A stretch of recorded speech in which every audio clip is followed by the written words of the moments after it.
नमस्कार, बहुत बहुत स्वागत। मैं हूं आपके साथ ऋतु ज्ञानवानी। बांग्लादेश में अल्पसंख्यक हिंदुओं पर लगातार हो रहे हमलों के बीच देश के चीफ एडवाइजर और नोबेल पुरस्कार विजेता मोहम्मद यूनुस ने हिंसा की रिपोर्ट्स को फेक न्यूज करार दिया है। उन्होंने भारत पर झूठी खबरें फैलाने का आरोप लगाते हुए कहा है कि भारत की खासियत ही है फेक न्यूज की बाढ़।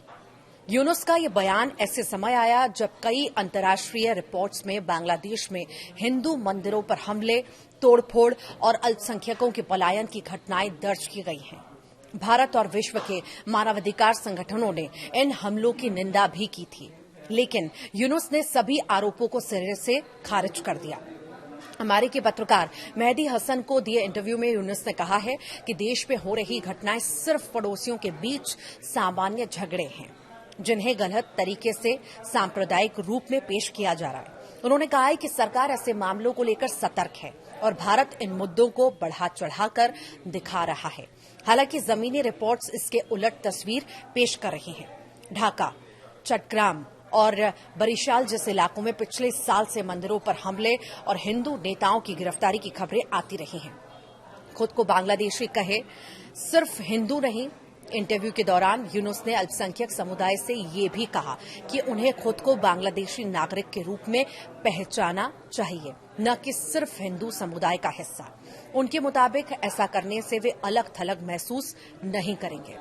वहीं विशेषज्ञों का मानना है कि ये बयान बांग्लादेश के भीतर अल्पसंख्यक समुदाय की पहचान और सुरक्षा पर सवाल खड़े करता है, खासकर तब जब देश में कट्टरपंथी संगठनों का प्रभाव लगातार बढ़ रहा है। शेख हसीना के बाद बढ़ा अस्थिर माहौल। साल 2024 में शेख हसीना सरकार के पतन के बाद ये माहौल हम देख रहे हैं और पतन के बाद मोहम्मद यूनुस को देश की अर्थव्यवस्था की संभालने की जिम्मेदारी मिली थी, लेकिन सत्ता में आने के बाद से यूनुस पर भारत विरोधी रुख अपनाने के आरोप लगते रहे हैं। विशेषज्ञों का कहना है कि यूनुस के बयान से न केवल बांग्लादेश की अंतर्राष्ट्रीय छवि को नुकसान पहुंच सकता है, बल्कि दक्षिण एशिया में सांप्रदायिक तनाव भी बढ़ सकता है। सड़क पर उतरे हजारों हिंदू, वो तस्वीरें भी आप देख लीजिए। बीते नवंबर में ढाका में करीब 30,000 हिंदुओं ने सुरक्षा और न्याय की मांग को लेकर प्रदर्शन भी किया था।